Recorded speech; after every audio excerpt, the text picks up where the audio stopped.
Okay, everybody. So let's get the meeting started. Everybody welcome. We'll go straight on to apologies. Anyone got any apologies? No? Okay, and just note that Councillor Brown, Councillor Elliott, Councillor Clockery and Councillor Crawford are online. She isn't at the moment, no. Is she coming? Right, okay, thank you. Councillor McGrath? Is Councillor Gannon online? What did you say? No. I just apologise if he's not there. Okay, thank you. Right, if that's all the apologies. Any declarations of interest? Oh, sorry, we've, just to let you know, we have signed the minutes and the confidential minutes of the previous meeting held on the 5th of November 2025. And Councillor Hawkes has just joined us. Good evening. Any declarations of interest? No? Okay. So the first report is for decision, community and wellbeing on street naming and numbering, dual language. It's quite a straightforward report with all the roads listed there. So if there's no comments on it, could I get a proposal and secretary? Councillor Maguire. I propose the recommendation, Chair. Thank you, Maguire. Can I get seconder? Councillor Little, and shall I, Councillor Robinson? We just lined in this one, not support now. Yeah, okay, yeah, and I will note Councillor McClockery. Yeah, Online. thank you. As I get noted, and also again, we have yet again another road where none of the residents who were surveyed had any interest. So it's obviously somebody's overstepping their mark as a councillor. Right. Okay, that's noted. So with the dissent of the UUP and the DUP, we have a proposer and seconder. Is everybody, Councillor Maguire, sorry, do you want to come back in? Thanks again, Chair. It's just something interesting I saw on Facebook there within the last week, and it struck a chord with me. And the question of the person on Facebook was, when was the last time any council was given a report on the cost of single language road signs? I think it's a very valid question. It may sound a bit frivolous, but there is a serious content in that question.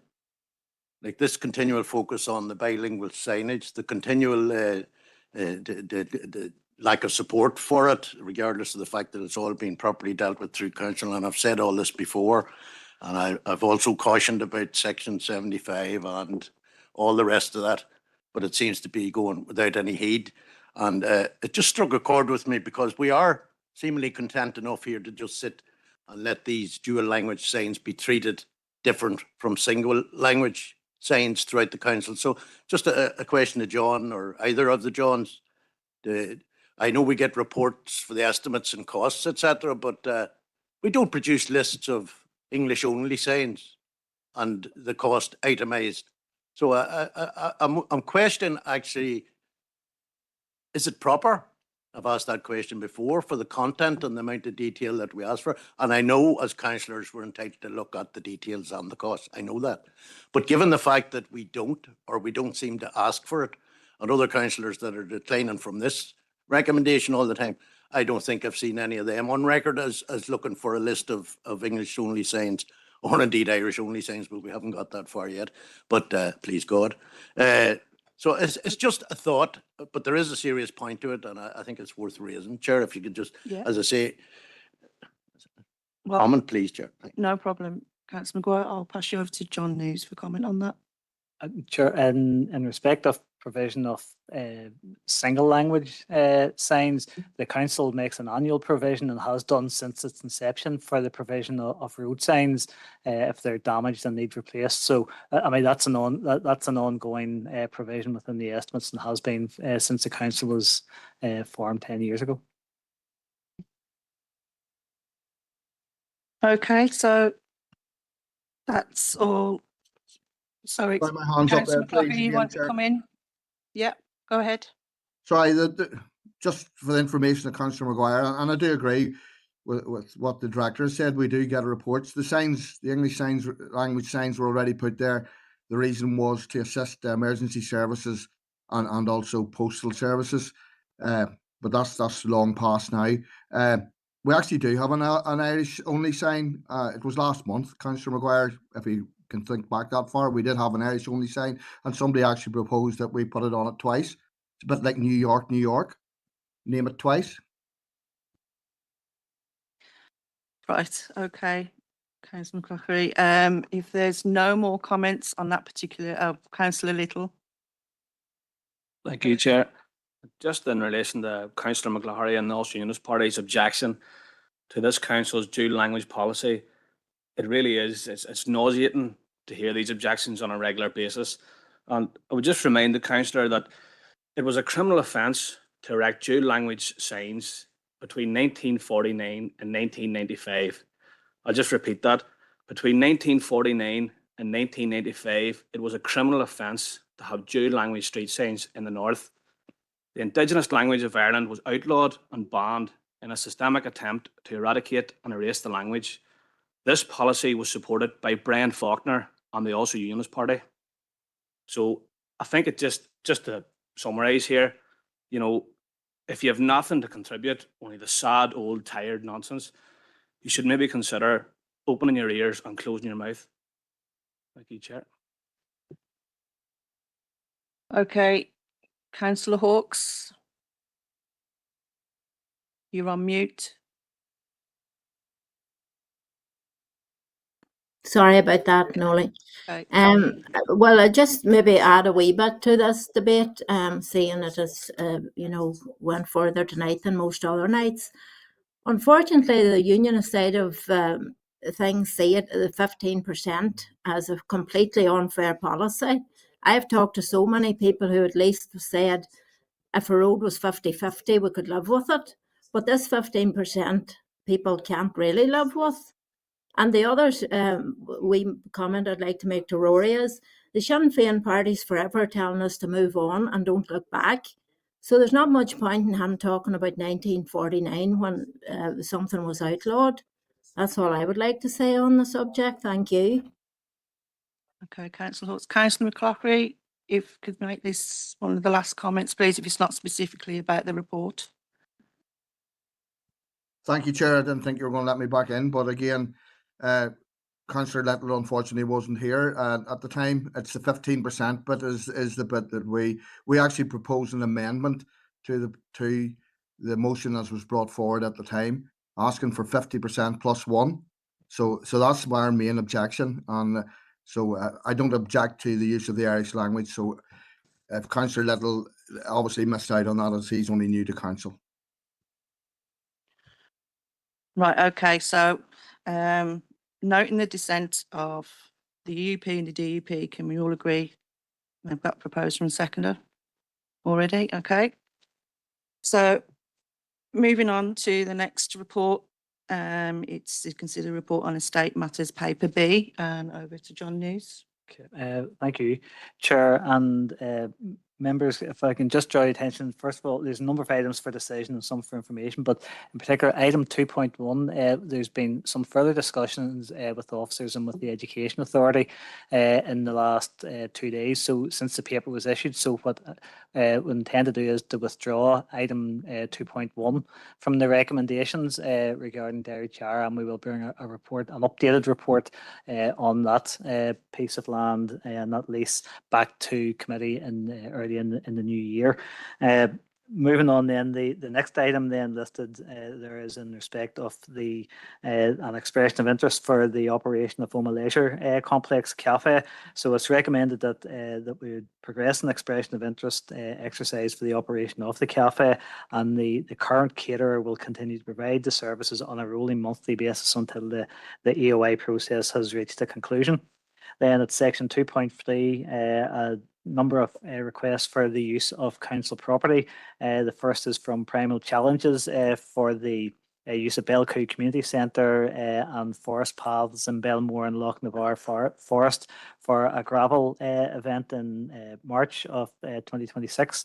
And the usual conditions will apply in terms of the activity licence and the refundable bond. And then the Enda Dolan Foundation requested permission to use Arleston Park and Oma for a fun run on Sunday, the 14th of December.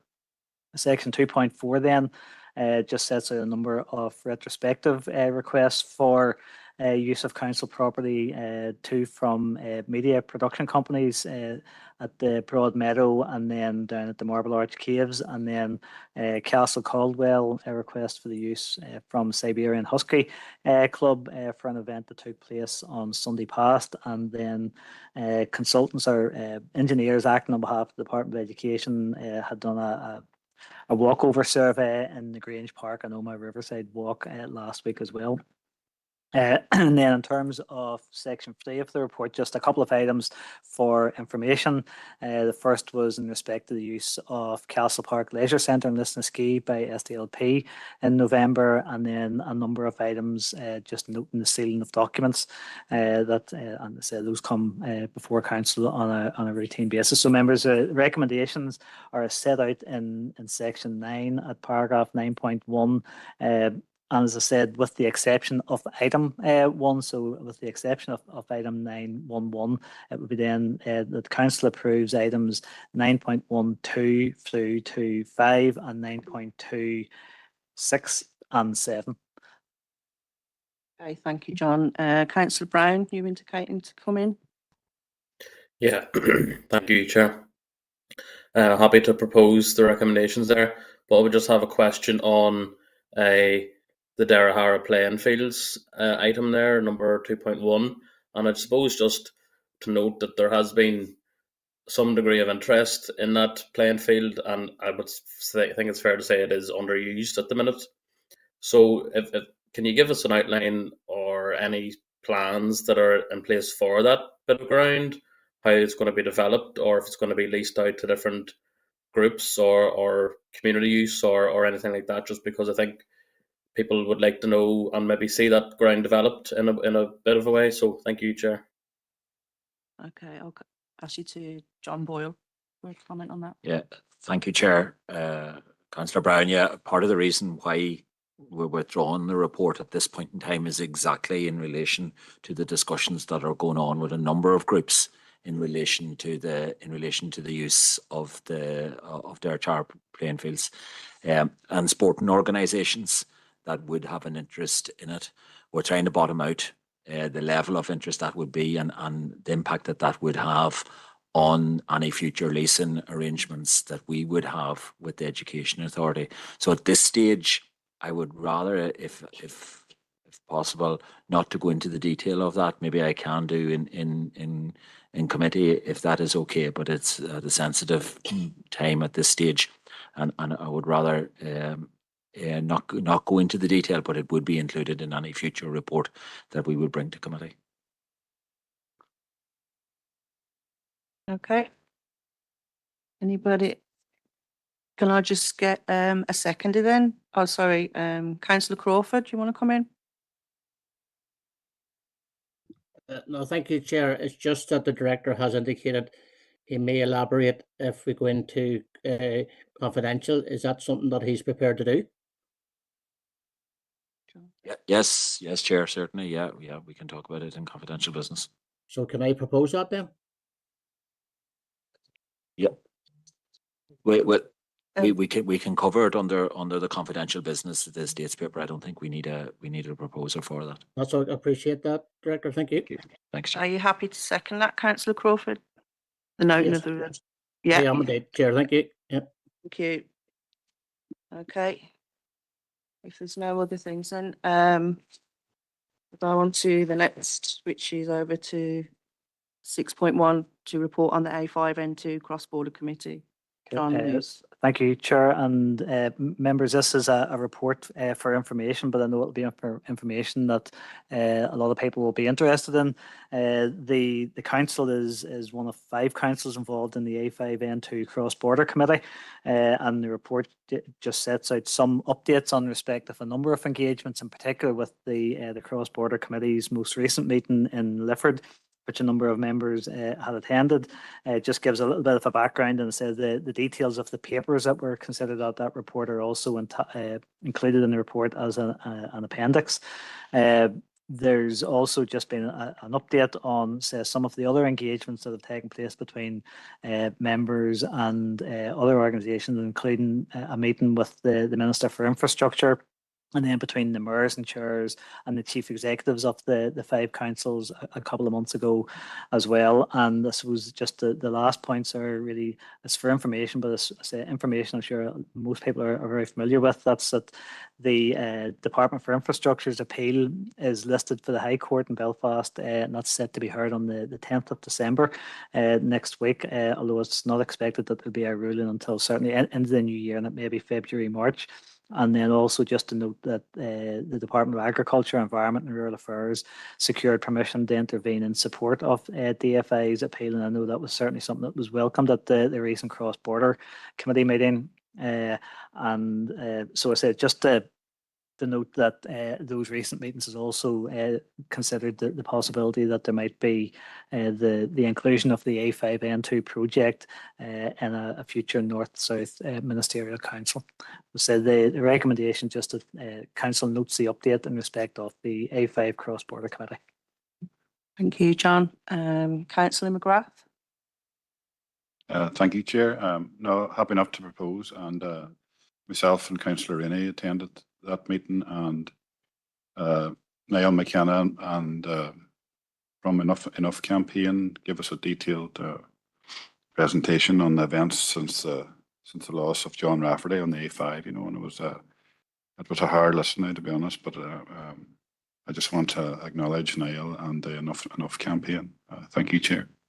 Sure. Okay. Thank you. Can I get a seconder on that, please? Anyone second? Councillor Brough. Thank you. Okay. So moving on then to 6.2, paper D. Over to John. You again. Okay. Yeah, again, Chair, just a number of items in the report for information.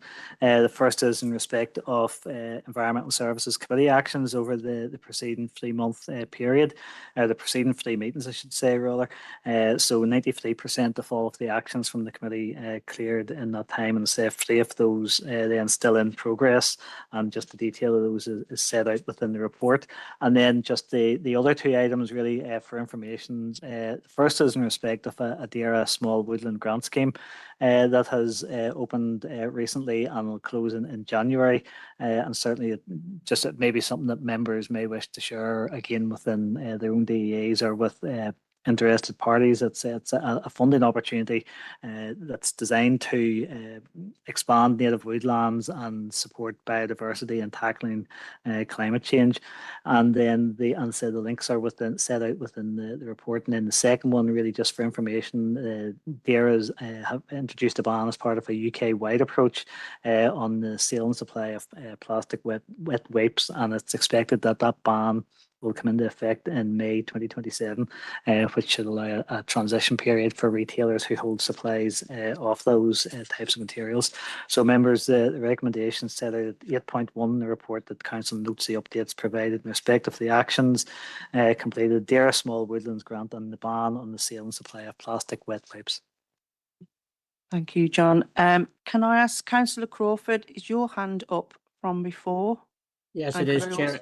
It's just to make you aware of a technical issue that I can't use my camera, just in case you are think I'm doing a fly one. Okay. Okay. Yeah, I was just going to ask you to put your camera on. That's no problem. Thank you. That's the reason why. Okay.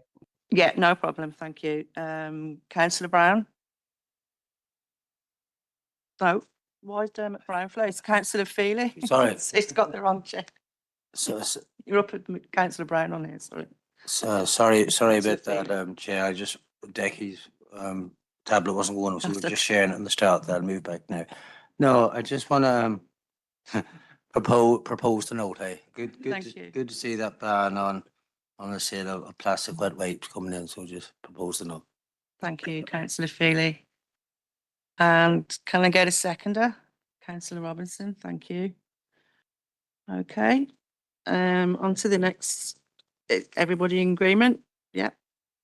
Good, and it's just one piece of correspondence from Department of Infrastructure. John?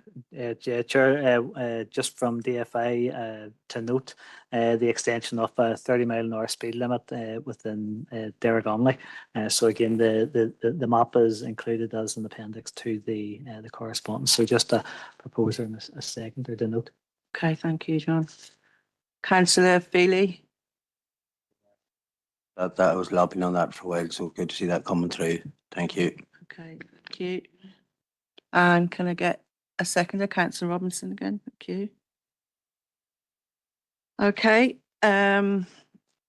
so I haven't got any reports of any urgent or relevant business. So if everybody's happy, we'll go into confidential proposed by Councillor Robinson. Thank you. Seconded by Councillor McCongan.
McColgan, councillor Robinson, thank you. Just wait till I get the thumbs up.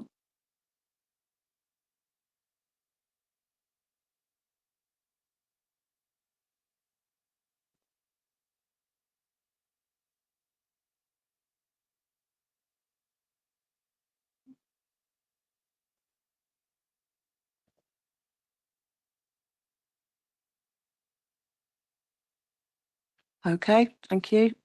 Just coming out confidential and over to John News for a summary. Thank you, Chair. So while in confidential business, members considered a confidential estates report and approved the recommendation as set out within that report. And members also received an update on Derry Chara playing fields as referenced earlier in the meeting, and we're content with the update as provided. Okay, thank you, John. Thanks. Can I get a proposer and seconder? Councillor Robinson, Councillor Maguire, thank you very much. If that's all then, that's the